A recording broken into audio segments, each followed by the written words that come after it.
أعوذ بالله السميع العليم من الشيطان الرجيم. بسم الله الرحمن الرحيم. الحمد لله رب العالمين، والصلاة والسلام على نبينا محمد وعلى آله وصحبه ومن تبعهم بإحسان إلى يوم الدين أجمعين. ثم أما بعد، فإن غير الحديث كتاب الله وغير الهدي هدي محمد صلى الله عليه وسلم، وشر الأمور محدثاتها وكل محدثة بدعة وكل بدعة ضلالة وكل ضلالة في النار. أعوذنا الله وإياكم من آمين. اللهم اجعل أعمالنا خالصا لوجهك. والله سبحانه وتعالى نيغانا أنا أقول لهم خلاص ياكين الله يمباني يا ربي أرنو كسيت دكون تاعون أرنو كسيت تاعمورين يلي يقولون يا الله سبحانه وتعالى باني الله أنتو كون نقولوا أرنا بس سلام ورن سكوا من تما سلام عنا قصو أرنا سانيا سوسو جانغران تنانا نبرة تبين نسونا كما نكرا كما نسبتنا كما الله سبحانه وتعالى تونغهم. سورة هود لينكوا وجيلي أيتانيري أيتان شيء نستغفر الله كين كتا الله سبحانه وتعالى دورا منا كين نقدر كيف يجاب النبي عليه السلام يتيلو تيتي تومو تومان كين غتو الله نعرف كوبنا غري كوي كندوتوني وكو هجو سنتي مغا وكو كيف يميمي مولانغا كنتو لكن يجاب النبي نيمم النبي الله لوتي ولا كون ننتي الله تعالى داكين قيكاتي سلوما دونكوني يقولون غفر قد تنبيد كده كون ننتي كرنا نون قد تنبينيا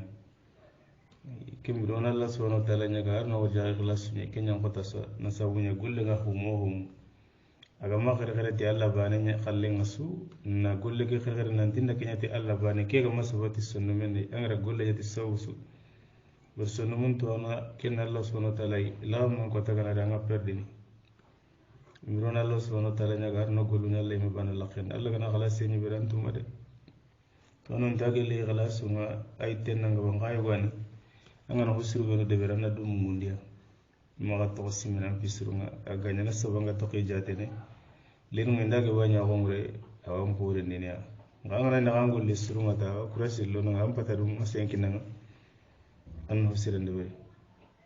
yani anabi nyimme ngala semegeta brasronga da ke gawya ko be kona da kondo ajotin tena mukunu ko ora ko kengo tananti tagumanje ni serbe ga mukumpi mulla allah mukunu de ontoro hayna no ko dindi mano ko de do konzir gum gure ono do Allah mo kuno gay kunga ngoto serebe maga tagu manjane nan dana xere ndunge muke gan ci ni serebe ge lalla mo kuno tagu man ca bure ko jamon nyogono de buyo ko ne gadda gum lagal ne qata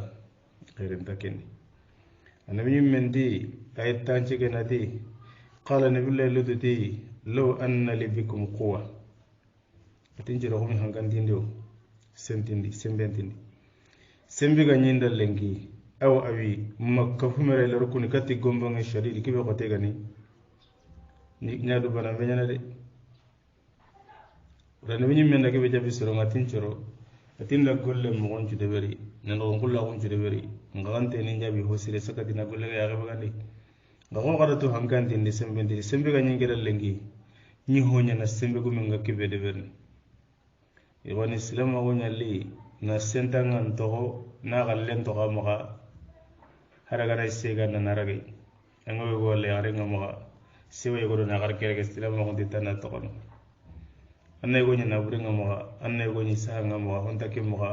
nga sila mo ni tan na gallen to ngama anta kitena dina sila go ni sila mo ni serem pay yungin teri hato tuye sandara nga sande na gallen to ngama ngalla tala di ngano ko birene jamane be gan sila jamane ngare amma kafin jamane munafiqin jamane kula kumbire ne sentanga mi to munta segumiro sentanga kunaga hakken ta segumiro sentanga kunaga magembe hakken ta marana do maragumena kibenda lingira ikunna kenya Allah tala digan kanne ay yani yere na binyim men putundia sedenta hora ken dar mare men ay wala kan na bi na qurana ham mangara tinga to no maga an binyim bi gara gam putunna de berken tano de la farenti kundu kullu bani adam khata'un ghayra khata'in tawabun كما قال رسول الله صلى الله عليه وسلم تي أنا مريم يوسف فتونني نقا فتونا نمبوسير نسير بيغا ساغنين نبي من فتون ديره نسونا أهم من بمكة متي مكون كوي yani kene nenen putunde ñayi ka kentaro no hotanari de la nenen putunde ñane ke hadamare mi so ke kitana yumu kana hadamare mu ñaw putundi no ko ga putundi ni ati sembe ga ñinda aw awi walla kawmiro ga ganni ma ngan kana du ko gancindi du ko katti gomme ke ba qote gana ko ne katti minere abanka dun ko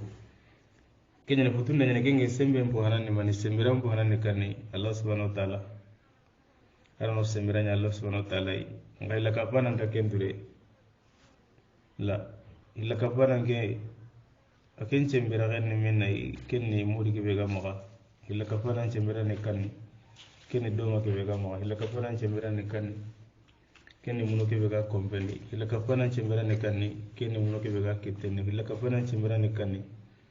kenni jinna gumu koy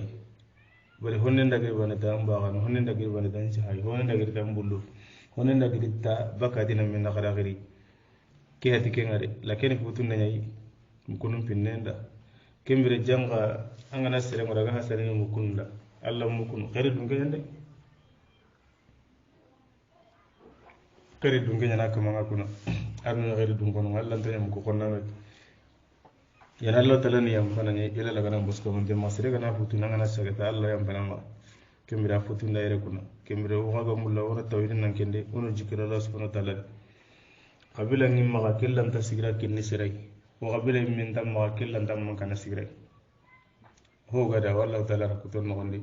anda kebe nyai bira ko tabe kenya ne kuna iwa sanna men tawida ko tane de sirage be jikirna tege woni nan ko talle khare ya mo wakati bi gollengi mallanda hinni be bane bane de sirebe lengi anda silami jamana ya ren tanda imme abara lo gena ke kenya ni qasiga nan nan daga makka no Allah subhanahu wa ta'ala to qaram qabilan garen ta kendi ngan nam gari foro lengi tido nya kamalan hota nan te da ko nan ti senta nga ko nga kemre ga tin ko nya kamalan e wisse ngurni kam maduna de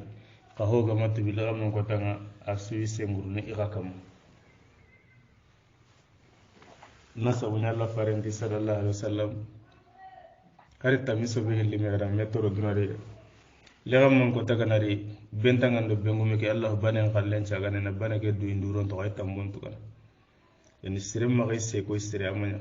yan nabi men ngati sembira ganyi magalingi wala du kamera keda ko nanti qabila ba tarambihe nga qabila sirende la dan qabila hede qabila ngana menye ka hoti le nyaara na bure nyige kempa de qabila sire qabila bega menya tikandara ngi nyona ke hulana sala sin nasir ke ta qabila sire qabila bega menya na wonna sara ngada bako de nga pasigi imadu nga nyanga mala ko ke ta qabila sire la qabila ngana nyi Allah ti farende ken qabila sire nyi asir sire nyi o ha munay ke no wonde nanti habanka hi gora ne gelli ngana hosir nga woni nasawunya de mande nga gelli no ko hana be ken na gelli ko no habanka no ga ay no kudo ku wala hala ken la tumede mane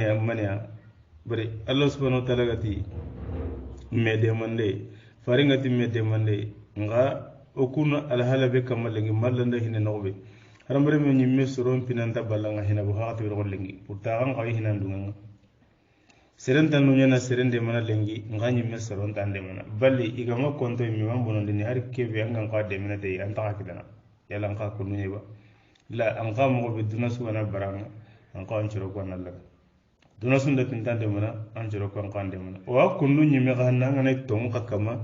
bihinan kande mana de nga abadan yani kembere yello sunda simballa banay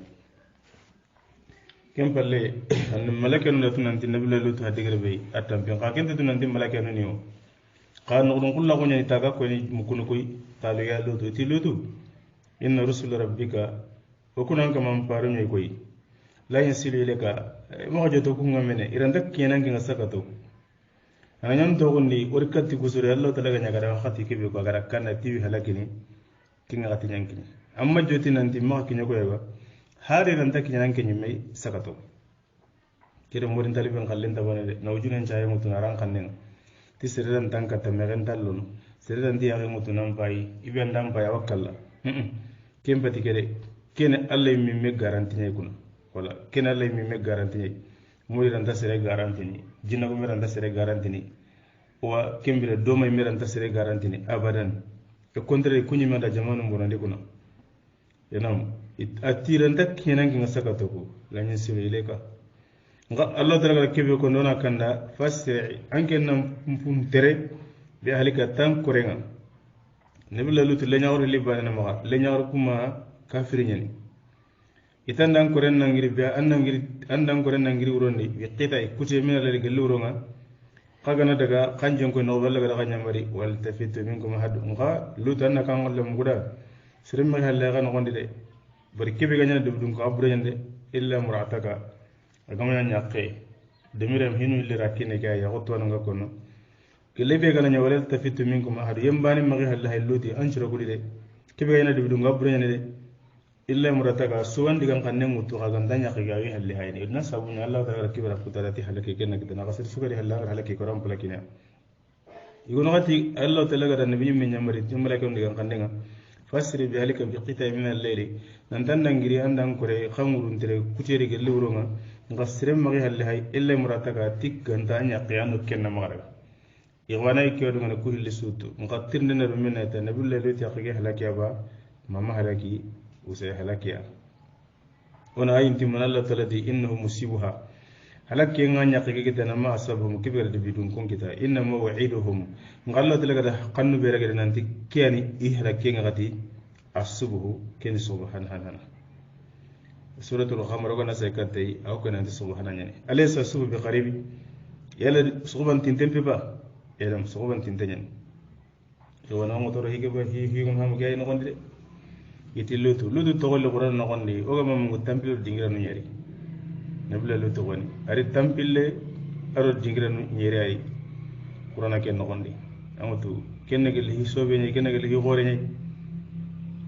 kisiro kana asru ko gulu bure be de wer yani da nyamare abe gani manke na kilen ta gondi hina nandi kulleti halake ni ngari kore nan daga urondi uronga nak nyawa ci koy ari kore nan daga ngande tele sere mo helle hay no wonde kembere wada ha mo resere angana tele no ko andu suronga terne an kembe gana fetsa sire ni kanni an ken non to halle kubino gan khakane kunna dangi kane kesiren an curalle mo nonna ko lankane anyi mena tokidi ibate nam kenya ko ni sire ni danka ngarno kenya dinanta an kenya mi akane kutungaro halle la kumpala sinu hati kenga kuna kube ko tere kilu asira ni kanni an ko renga randu kane anke nyime nan to halle akura nakata na ikrosi Allah ta'ala nakyamu lo khira nabi nyime nyamari mo gobe kuna wa hamina ay no gonde ga tere kille no gonde ga na giri to tele kala kirsen ka digan kanne mu wa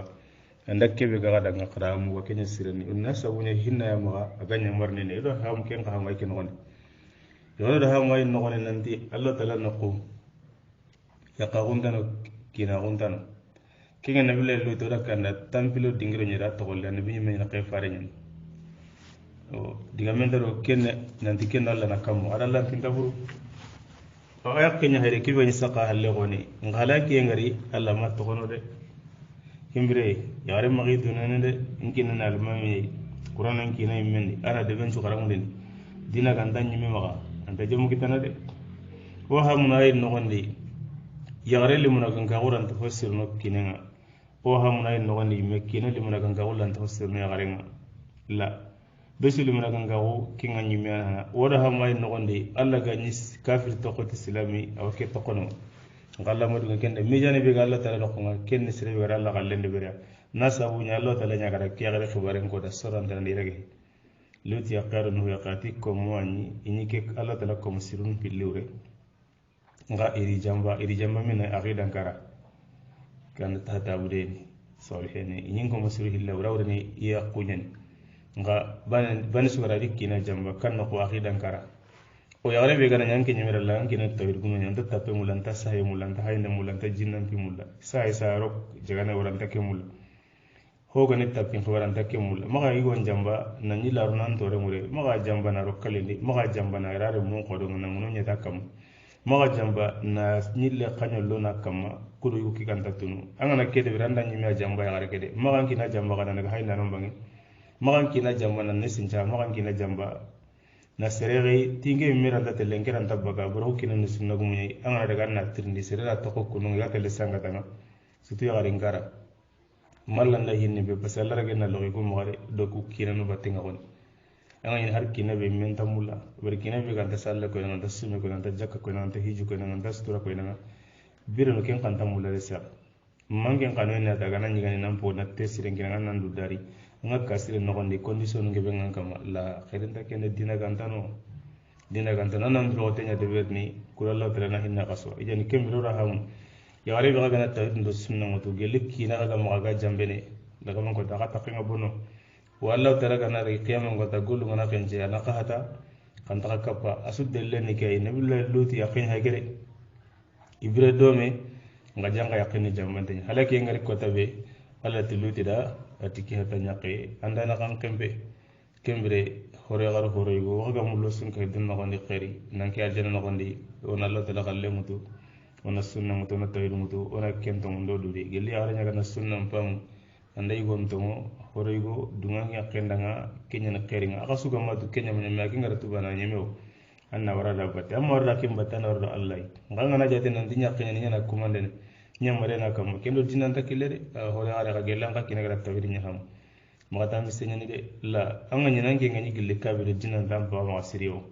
wanga yake be dinan ko ne ma nganga na raga nan tanam mi sona banata anta jom kitana de yani aramre me wajibi nyana seren kam manna seren digan kanel ga karasudi madam Allah ko tege woni ken islam su ko man tega ke mo nyake seren tanke Allah ko tege he ya ga bugande de yani kemiro ra ha may no ne nanti o ya garo ado le mun ado kinan roga nak he rom magati o ka fa mi gari nyade tipas kenin kinade korom magatun kay garni ti pasi ken nyakene de la kenta gemere amori kallen ko taga naralla na katani ni bakamiya kan ta me wala ne bile loti do kebira do mere nga allo dara da halaki balle nya garum pilli kunyan kisi manda kun kisi ida tawhid mutudu i haba batenga o kembere garebe ganani ya waru lisi kina kata gan kinama kutunda tawhid mutanke banjam bante banambara wala nani ramullo ni kan no na du sanga na budde be no anti sanga nani annam pantalo na zipulo anna nyira mi ngasa baka nyaako walla nge nyaare ngani jambante hayna na sugana de bena na walla nyaaka sugana ranke tangano immanci sugana ran tira lingen anke ngaro de benya amba junta kina diga kanne ngana diga man da watsa na tiana da hoyo ka batte anke mabire kya kama ba ena malla ancha gonde bende me daga man ko taga nari kalle ganari ando kay gon taxaw na sawunya winu kunta kinyana keme ngake na logo de tanyere tancheke tandumi ko bari na limautu amma bari limautu fa la yabdiya amma kalle ga alle bara birantaw wala janna wala jahannam ila Allah ta'ala tanga imbe ke jan kembe kiti sira summa ga halle hay bara Allah ta'ala ni i halakina qabar suratul khamar no woni wala qadi rawaduhu an dayfi ida ramuruti luti mukunugo man ida murum luti ma ndem muruti mukunugo halak ibonem beba yamul ra guluburu ko ramuru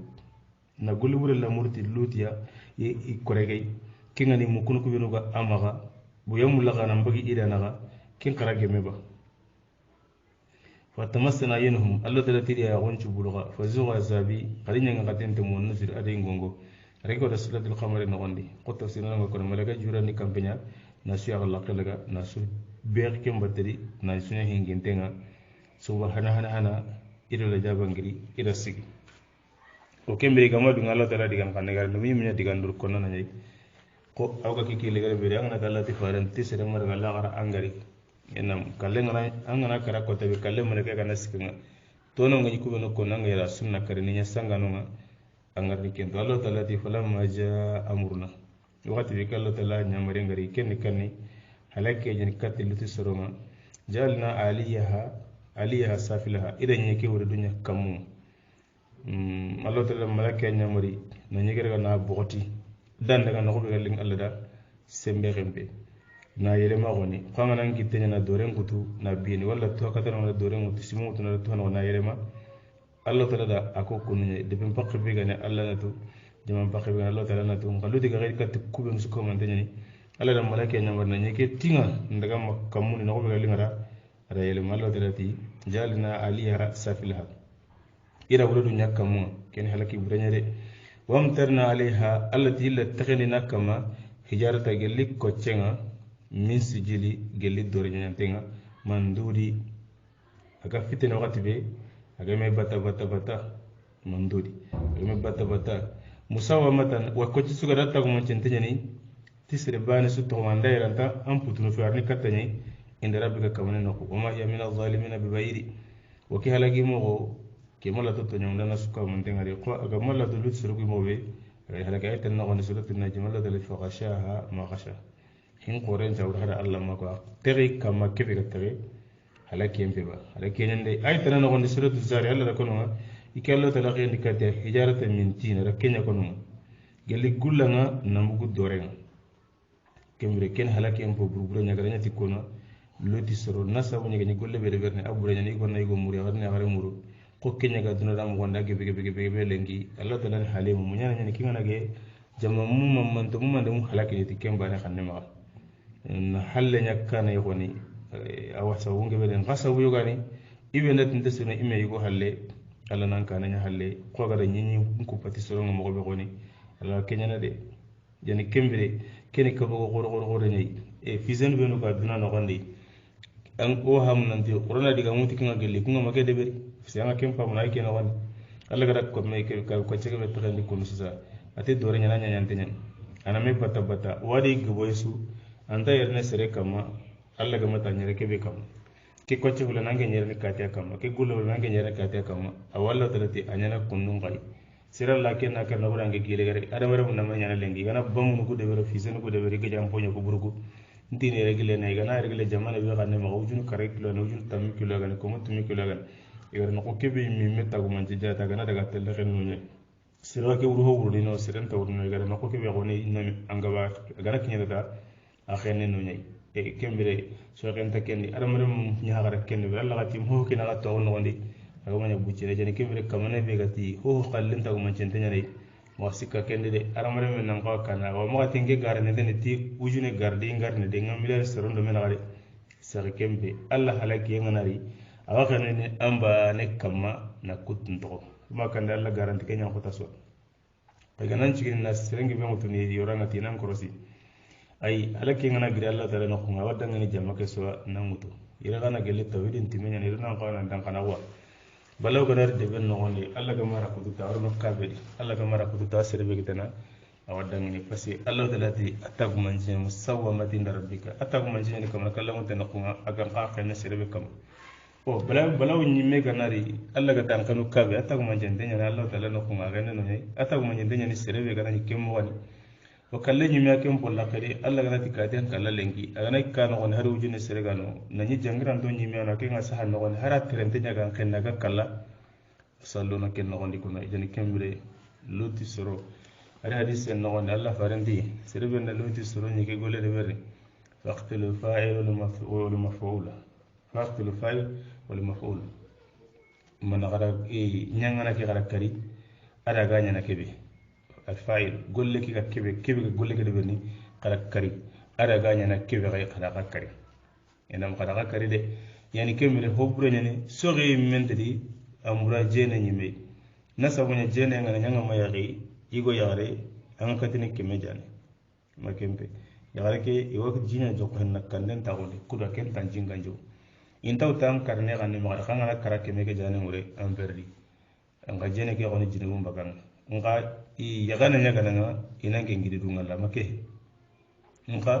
serebe gana nyangana sawda amme ko gana laga anya ta ma yagi serani nan karne sori en tan kallendi mo sor kallendi de nga me sori ni ma min nay karamo yelo na kanya tuni khannun kutuba mona tamanya gana sahaba magan karaba ma a ona imbenya kumuni seda no wande ba ma a oni setuni ni etas gilla kamane wara yang kanek khannun kamane yang kanoni bunuti mo be galima da sore na kedi ye tuanam poge bege digam nanta ge mi kusuna nyanya andali nga kada nga kan lo bangutu na so kan nen kutu andali nga kada nga kana imbeli andali nga kada kan so dunde tas hore kam ke be gile nan ko da so kan wari kanun kam yang kana higana yang kana ke be linga da kana de bergele halaken ay tawge me uno ka tawge me kita na be gano akota ayana hayne da war jamane sugari halaki mo ko yi mo ke be gam burasu kam ndina hay yang ngate mo yang ngate be gam burasu ga wat be sa kan burani yana soro kunya kunu yani kembere sawbe ga sikki ke golle ga de berni koronta walla awreni kanni ona latto bakami sawranu kenya sireni de ona latto bakami sawranu igo do igo bere kama uti anta gemme ama yante ona latto bakami sawranu kama kaga lingolimu hon jori sawranga kenya sirene ona sawon har lemunu saranda muruma tun la toni bakame so to balighu no mekama hone amanya kuna wala subhanahu wa ta'ala nya gana yelle alla gana otanga kenya haduna no wonde de ti khana sironga da mo be lingi be daga tana de beri la kenta ge mekuna ile naktafi bi haja ona lingi khallinga alla subhanahu wa ta'ala gana wing putu ona ro kembira qatibul anbiya nabi nun jan do ana nabi allah soy bogoni ona ro ken de kembire ken kesani bar kesana kum manan pati nan de ta ilinga ni kembe jatanya alla gani ikamma qala daragati afala yatadabbaruna alquran naga wara nyamra yalla kan ta qur'ana daga na bugo dina jatela annabi nyimme sugari qefari sugari adi soron pati hiyo goy anga na tringa kubun wala nabi nyimme ge digan kanne mutiro kebe ga bagari o kenya ga nan ken jom anna ken de beri kubun wala nabi nyimme njori anki nga bireke beri anchuru no kunchu ka daga mogay gelanga kappa kunyi abone na nyimme kamure esake manani kenya bari tuana ndo huntuana mana wala nginte wati tuana wala kitabu tuana de sebe ga hi galagi yonki beleritu aduna la garab beleritu aw sikkenda nga wajunne wonna seren kita angen hakla sere kita tiken aw sanda nga wajunne tiken janana ti kene nyime hulana daga nu soron nangi hudi soron nangi makembe yusufa soron nangi kundu daga na ikumpala ki mogonya kay mandi halaki kedo kani makana ko sa ho sirenda ko buren chagara anda golite qissano ko yimen kenye ko jani kembere arna mugunu kino yo gallo tala khalle muku arna yago kino yo gallo tala khalle ngala سبحانك اللهم بحمدك أشهد أن لا إله إلا أنت أستغفرك وأتوب إليك وصلى الله وسلم وبارك على نبينا محمد وعلى آله وصحبه ومن تبعهم بسلام أجمعين يلا لغنا نفسكم أنتم